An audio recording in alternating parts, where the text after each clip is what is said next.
Senior mechanic Jake Lawson preferred the night shift at Meridian Station for the same reason he preferred fixing things to breaking them. Fewer people meant fewer complications, and complex problems were easier to solve when politicians weren't trying to help. The orbital platform hummed around him with the constant energy of systems that required regular attention, atmospheric processors and gravity generators and communication, arrays that kept several thousand humans and aliens alive in the vacuum between stars. Another thrilling evening of preventing diplomatic disasters through proper equipment maintenance, Jake muttered to himself as he reviewed the shift's work orders. 3. Malfunctioning environmental units in the Zephyrian quarters, a suspicious vibration in the primary power coupling, and what appeared to be a complete failure of the translation systems in Conference Room 7. The Zephyrians had been on the station for 6 weeks now, negotiating some sort of ceasefire agreement that everyone hoped would prevent the border skirmishes from escalating into actual warfare. Jake's knowledge of the political situation was limited to what he overheard in maintenance briefings and cafeteria conversations, but he understood enough to know that keeping their life support systems running smoothly was considerably more important than usual. His first call took him to the diplomatic residential sector, where the Zephyrian delegation had been housed in quarters that required specialized atmospheric processing to accommodate their biological needs. The aliens looked almost human, except for the pointed ears and the bioluminescent markings that seemed to shift patterns based on emotional states that Jake's maintenance manual described as culturally significant but not relevant to technical repair procedures. The atmospheric processor in Suite 12 is running hot, Jake announced to no one in particular as he entered the maintenance area, checking his diagnostic equipment against the system readings that had triggered the service call. Running hot enough to cause problems, asked a voice from behind him. Jake turned to see one of the Zephyrians, a young woman whose markings were pulsing with what appeared to be curiosity rather than alarm. Not dangerous, just inefficient. Probably a calibration drift in the humidity controls. Jake activated his testing protocols, noting that the alien woman was watching his procedure with genuine interest rather than the polite indifference most people showed toward maintenance work. The system's trying to maintain optimal atmospheric conditions, but it's working harder than necessary because the sensors are giving it incorrect readings. Incorrect readings that cause the system to overcorrect for problems that don't exist. Jake looked at her with surprise, impressed that she'd grasped the diagnostic principle so quickly. Exactly. It's a common problem with integrated environmental systems. One faulty sensor can throw off the entire calibration matrix. Similar to how incorrect information in any complex system can cause cascading errors that make everything work harder to achieve suboptimal results. That's, actually, a very sophisticated way to think about systematic error propagation. Jake paused in his repairs to look at the woman more carefully, noting the intelligence in her violet eyes and the way she spoke standard Galactic with the fluency that suggested extensive education. "Are you an engineer?" "I work in systems optimization," she replied with the diplomatic vagueness that Jake was learning to recognize as the standard response when aliens didn't want to provide details about their professional responsibilities. "My name is Lyra, and I find human engineering approaches fascinating. Your solutions are often more creative than ours, even when our technology is more advanced." Jake Lawson, senior mechanic and professional fixer of things that break at inconvenient times. He returned to his work on the atmospheric processor, noting that Lyra continued to observe his repair techniques with obvious appreciation. "Though I have to say, Zephyrian environmental control systems are impressive. This processor is handling atmospheric composition management that would require 3 separate units in most human installations. Efficiency through integration rather than redundancy through duplication.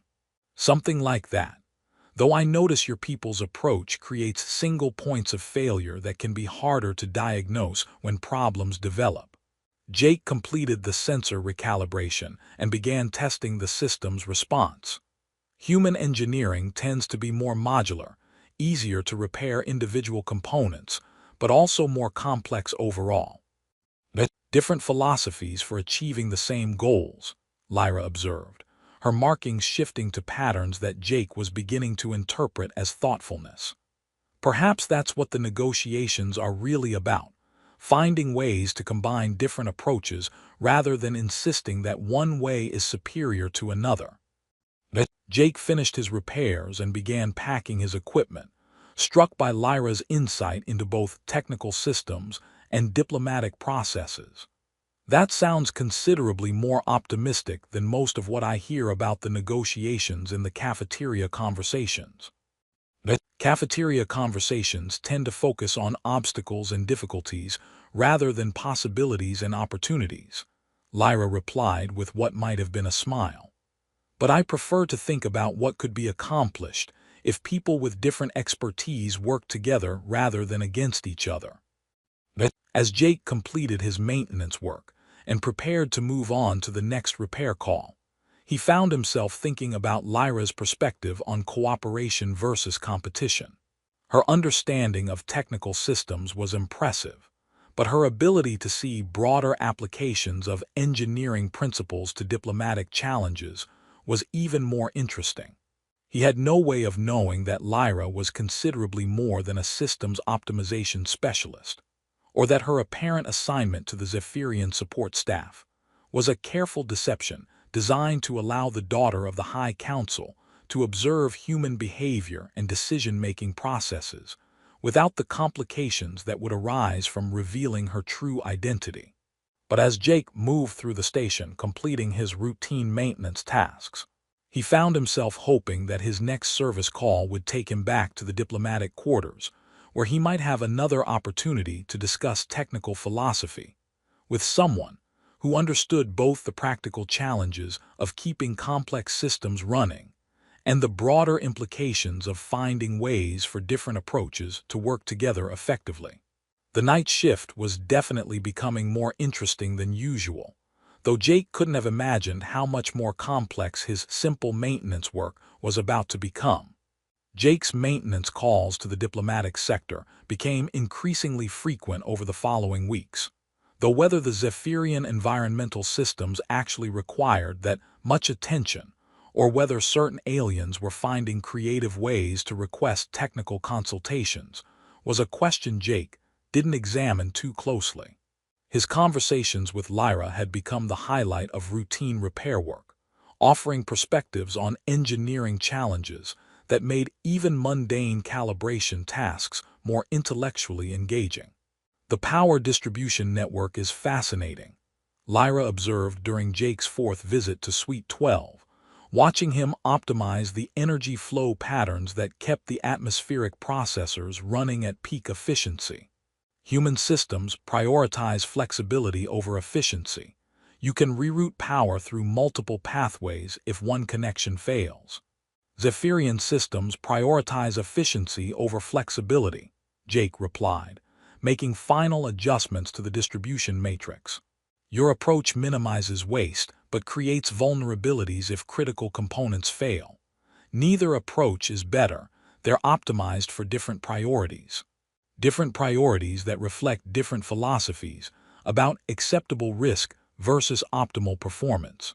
Lyra's markings shifted to patterns that Jake was learning to recognize as engaged intellectual interest. Perhaps the negotiations would benefit from similar thinking about trade-offs and complementary approaches. Jake looked up from his work, struck by the wistfulness in her voice. Are the negotiations not going well? The negotiations are extensive, much longer than originally anticipated. Lyra moved to the suite's viewport, looking out at the starfield beyond the station. I have been away from my family longer than expected, serving in what my people consider a guidance role for our delegation. Guidance role. Providing perspective on human behavior and decision-making processes. helping our negotiators understand which proposals reflect genuine offers and which are diplomatic theater designed to gain strategic advantages. Lyra's voice carried the kind of exhaustion that came from dealing with political complexity that had no clear solutions.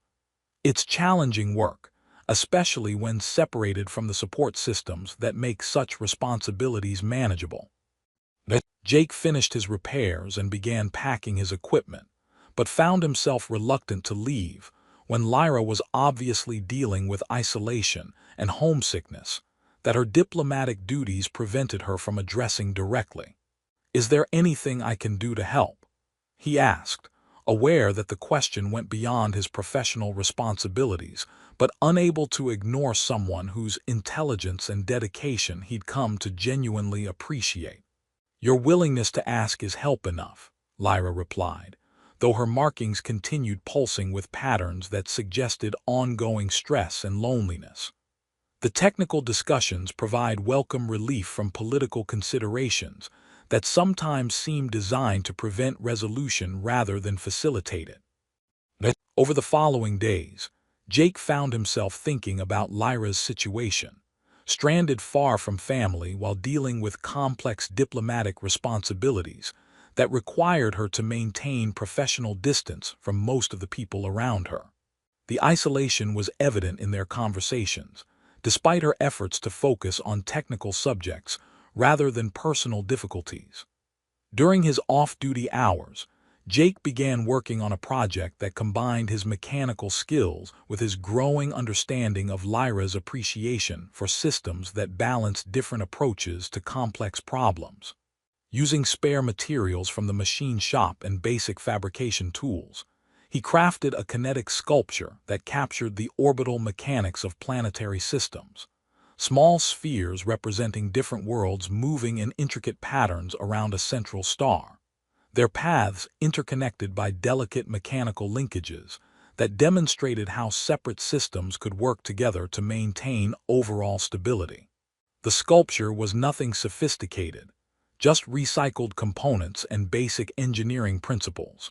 But Jake designed it to reflect the philosophical discussions he and Lyra had been having about cooperation between different approaches to problem solving. The planetary figures included representations of various species, each contributing to the stability of the overall system, while maintaining their individual characteristics and orbital paths. When Jake's next maintenance call took him back to the diplomatic quarters, he brought the sculpture with him, wrapped in protective material and accompanied by a brief explanation of its mechanical principles. "I've been thinking about our conversations regarding systems integration and complementary approaches," Jake said, offering her the wrapped package with the casual tone he used for routine equipment demonstrations. "This is just a simple mechanical model, but I thought you might find the engineering principles interesting." Lyra unwrapped the sculpture with careful attention, her expression shifting from curiosity to wonder as she examined the intricate mechanical relationships that governed the planetary movements. When she activated the base mechanism and watched the spheres begin their complex orbital dance, her bioluminescent markings shifted to patterns Jake had never seen before. Intense, pulsing configurations that seemed to tell stories he couldn't interpret. "Jake," she said, her voice carrying undertones that made his name sound like a formal declaration rather than casual conversation. "Do you understand what you have just given me?" "A kinetic sculpture demonstrating orbital mechanics and systems integration," Jake replied, though Lyra's reaction suggested his gift had significance that extended far beyond mechanical engineering. "It's nothing elaborate, just spare parts and basic mechanical principles arranged to show how different elements can work together to maintain system stability." Lyra continued staring at the sculpture, her hands trembling as she held it with a reverence that suggested Jake had given her something considerably more significant than recycled machine parts arranged in aesthetically pleasing configurations. "This is handmade," she said quietly, her voice carrying complex emotions that Jake's understanding of Zephyrian behavior couldn't parse. created specifically for me, using your own time and materials, designed to reflect concepts we have discussed together. Well, yes. I thought you might enjoy having a physical representation of the engineering principles we've been talking about. Jake studied her reaction with growing concern, wondering whether his gift had somehow violated cultural protocols he hadn't been briefed on. Is there something wrong, if I've inadvertently caused offense? Not offense, Lyra interrupted, her markings now pulsing with rhythms that seemed to resonate through the suite's atmosphere. Recognition. Jake Lawson, by offering me this handmade gift, created with your own skill, given freely without expectation of reciprocation, designed to honor concepts we share. You have just activated the rite of devotion. Jake stared at her, feeling his understanding of the situation shift, as he realized that his simple gesture of friendship had somehow triggered cultural mechanisms he'd never heard of and didn't understand. The rite of devotion. An ancient law that recognizes sacred bonds between individuals who demonstrate trust, respect, and commitment through the offering of personal creations. Lyra's voice carried formal weight that transformed their professional relationship into something considerably more complex. By accepting your gift, I become bound to protect you from any harm that might arise from our connection, while you become responsible for my welfare and that of my family lineage. As Jake tried to process the information that his kinetic sculpture had accidentally activated ancient bonding laws that made him legally responsible for the welfare of someone he was beginning to suspect, was much more important than her cover identity suggested. He realized that his reputation for creative problem-solving had just created the most complex problem of his professional career. Lyra, he said carefully, when you say family lineage, exactly how extensive a responsibility are we talking about? Her smile was radiant enough to activate the suite's emergency lighting. That, she said, is something we should probably discuss in considerable detail, Jake. Especially since my full name is Princess Lyra Zenthara of the High Council, and your gift has just made you legally responsible for the safe passage and welfare of one of the most politically significant bloodlines in Zephyrian space. As emergency protocols began activating throughout the diplomatic sector, in response to the bioluminescent patterns that indicated a member of Zephyrian royalty had just activated ancient bonding laws with a human, Jake realized that his simple night shift maintenance work had just evolved into something that would either advance interstellar diplomacy or create the kind of political crisis that could restart the very conflicts the negotiations were supposed to resolve. The activation of the rite of devotion triggered immediate responses from both human and Zephyrian security systems, creating the kind of diplomatic crisis that required emergency consultations with cultural experts, legal advisors, and officials whose job was to determine whether unprecedented situations represented opportunities or disasters. Let me make sure I understand this correctly, said Director Martinez, during the emergency briefing that had been convened in a secure conference room, whose privacy systems made their conversation invisible to any surveillance equipment. Our senior mechanic has accidentally entered into a sacred bond with the daughter of the Zephyrian High Council, which grants him legal authority over her family's safe passage, while making him a permanent target for elimination by anyone who views human influence over Zephyrian royalty as unacceptable contamination. That's an accurate summary of the immediate implications, Jake replied, though he was acutely aware that the clinical description missed the emotional complexity of his situation with Princess Lyra. Though I should clarify that the bonding wasn't intentional, it was triggered by my gift of a mechanical sculpture that I created as a gesture of friendship and intellectual appreciation. Intellectual appreciation that accidentally created a political situation with ramifications we're still calculating, added Dr. Sarah Chen, the xenocultural specialist who'd been summoned to provide expertise on Zephyrian bonding customs.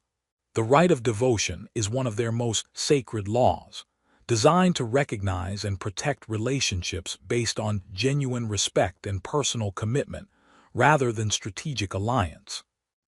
Jake looked around the briefing room at the assembled officials, whose expressions ranged from concern to barely concealed calculation, understanding that his personal feelings about Princess Lyra were now secondary to the political implications of their bond. "What kind of authority does the right actually grant?" asked Colonel Harrison, whose primary concern appeared to be intelligence opportunities rather than diplomatic complications. "According to our preliminary research, Dr.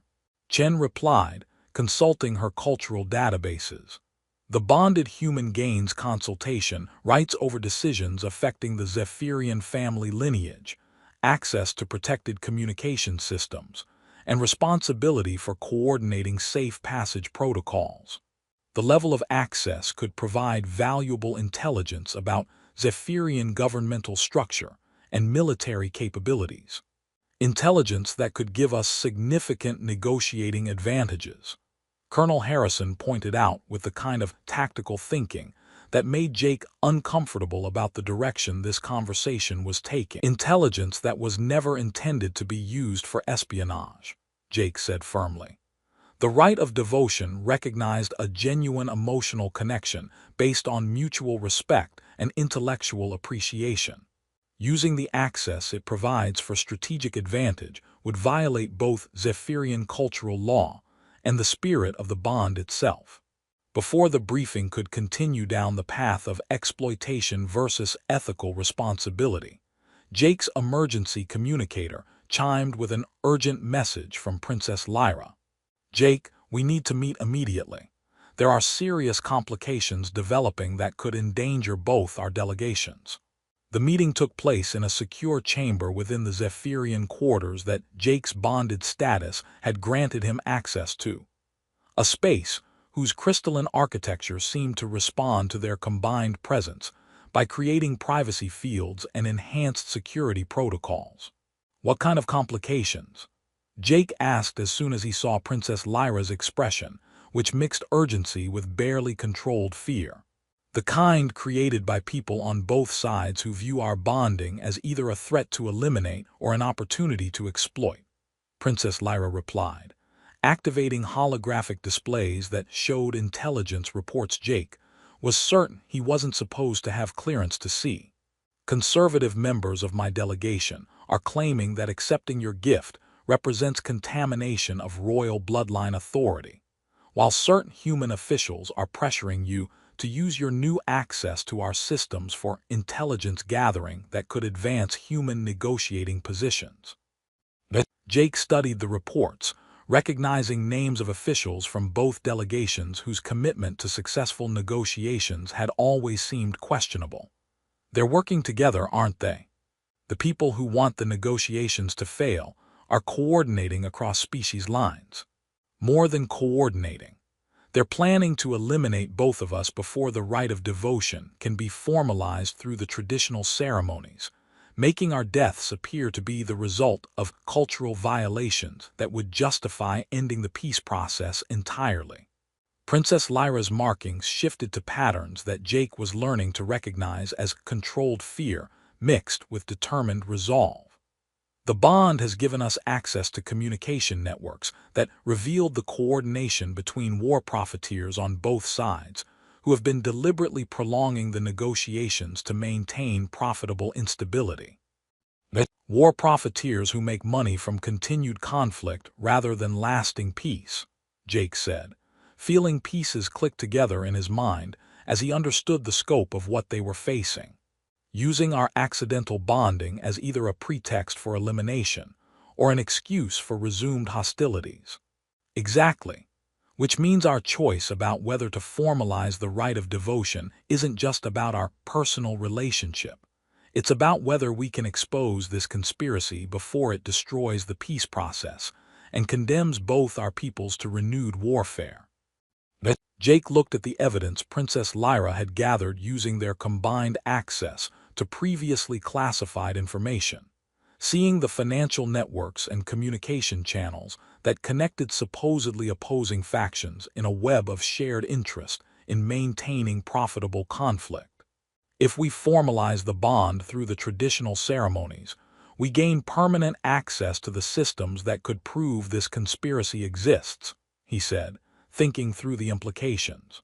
But we also make ourselves permanent targets for elimination by people who view peace as bad for business. If we allow the bond to dissolve naturally, we lose the access that could expose the war profiteers, while leaving ourselves vulnerable to elimination by people who consider us threats regardless of our formal status. Princess Lyra moved closer, and Jake noticed that the chamber's systems were responding to their proximity by creating enhanced defensive protocols that neither of them could have activated independently. So our choices are formalize a relationship we never intended to create in order to fight enemies we didn't know existed, or let the relationship dissolve and hope that conventional diplomacy can succeed despite systematic sabotage by people who profit from failure. Those appear to be our options, yes. Princess Lyra looked at him with expressions that held depths of emotion and possibility that made Jake realize their accidental bonding had revealed compatibility that extended far beyond shared intellectual interests. Though I should mention that choosing to formalize the rite of devotion wouldn't be purely strategic. The bond recognized genuine feelings that existed before either of us understood their significance. Jake considered her words, aware that his response would determine not just their immediate survival, but the future of negotiations that could reshape the relationship between their civilizations. "Princess," he said quietly, "before we make this decision, I need to be completely honest about something. When I made that sculpture for you, it wasn't just intellectual appreciation or friendly gesture. It was personal admiration for someone whose intelligence and dedication to peace impressed me more than I realized, until the rite of devotion made those feelings impossible to ignore." Princess Lyra's smile was radiant enough to activate the chamber's bioluminescent response systems. "Jake," she replied, "when I accepted your gift, it wasn't because of diplomatic courtesy or cultural obligation. It was because receiving something you'd created specifically for me made me understand that the connection I'd been feeling throughout our conversations was mutual, rather than one-sided." As alarms began sounding throughout the station, indicating that the war profiteers had decided to move against them immediately rather than waiting for diplomatic solutions, Jake realized that his simple gift of a kinetic sculpture had become the catalyst for either saving or destroying the peace negotiations, while determining whether two people from different species could build something together that was stronger than the forces trying to tear them apart. "So," he said, looking at Princess Lyra, whose bioluminescent markings were shifting to patterns that told stories of hope and determination, "shall we formalize this ancient bonding ritual while exposing a conspiracy and saving the peace process?" "I can't think of any gift more precious than the opportunity to build a future together," she replied. And Jake realized that sometimes the most important engineering problems were solved not with better tools or more sophisticated techniques, but with the courage to recognize when two different approaches could create something neither could accomplish alone. Chapter 4.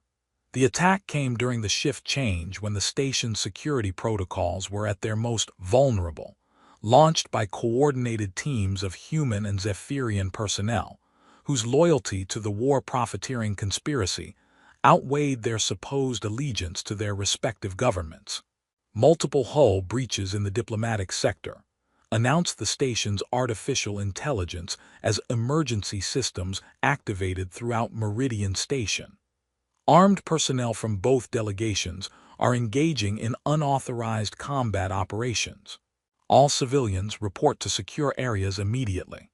Jake and Princess Lyra were in the process of preparing for the formal rite of devotion ceremony when the assault began.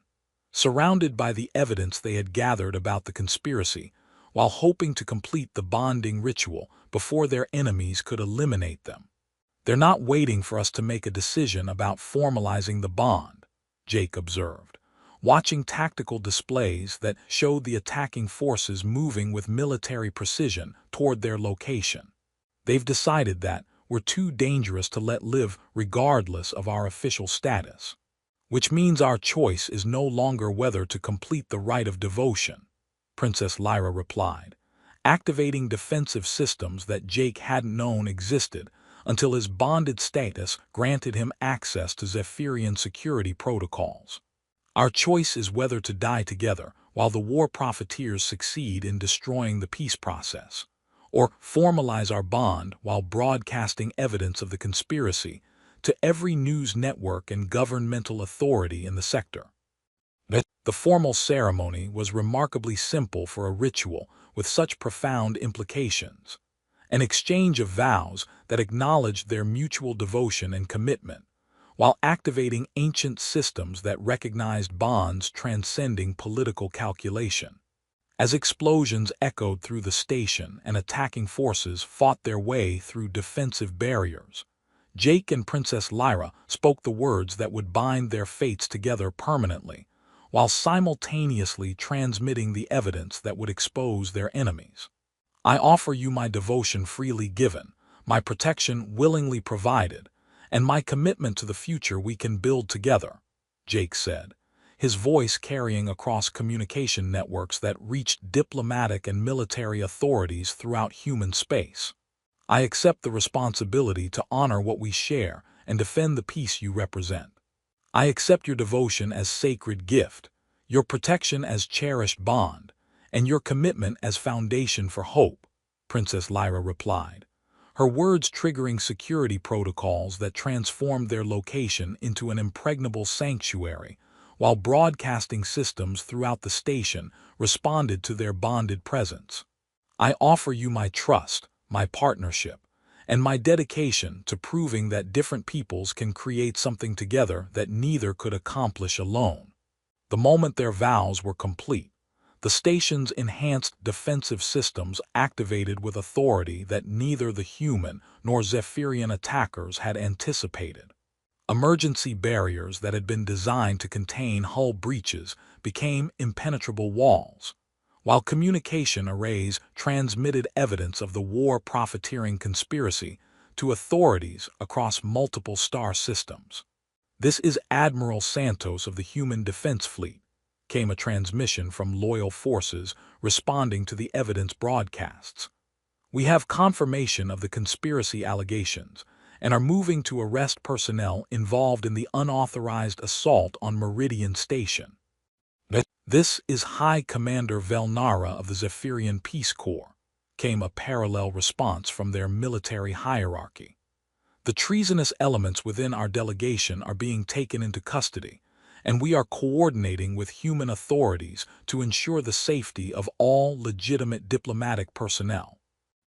The trials that followed revealed the full scope of the war profiteering network, financial relationships that connected arms manufacturers with corrupt officials from both governments, communication channels that had been used to coordinate the sabotage of peace initiatives, and profit structures that required continued conflict to maintain revenue streams that had made certain individuals wealthy at the cost of thousands of lives.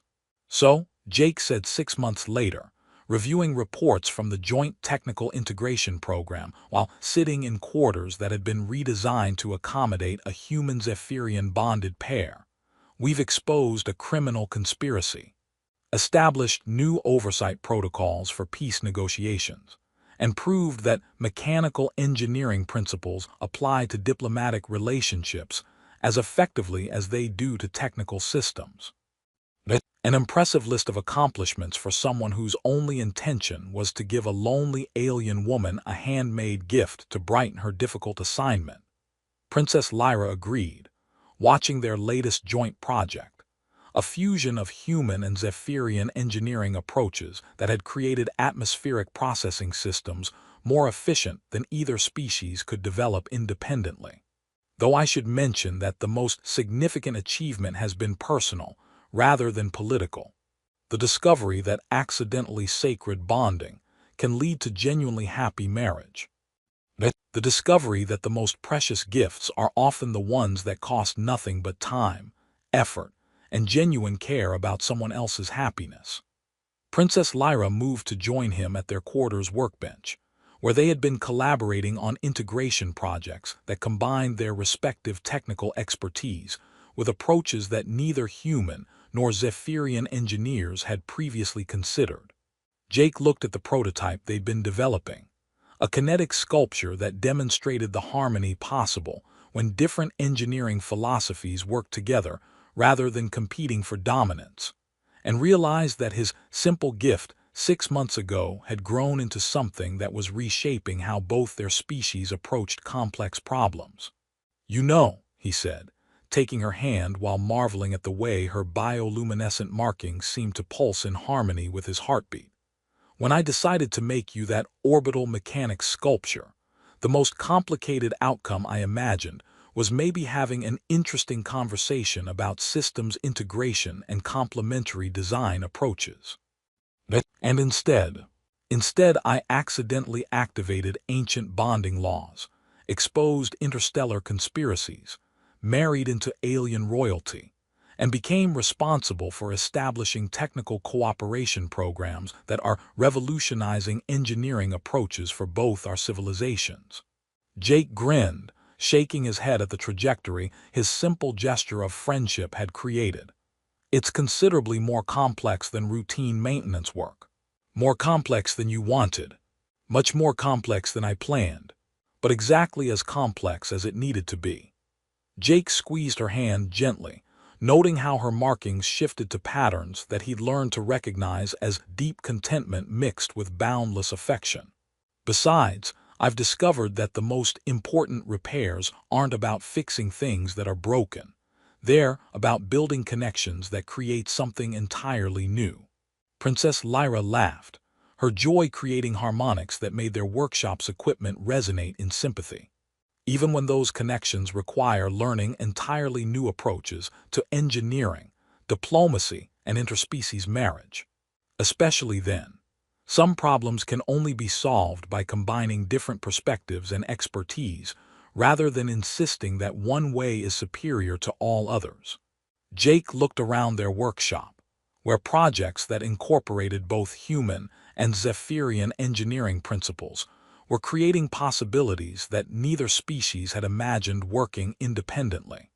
As they continued their work on integration projects that were proving the value of cooperation over competition, Jake reflected on how dramatically his understanding of his purpose had evolved. He'd started as someone who kept individual systems running smoothly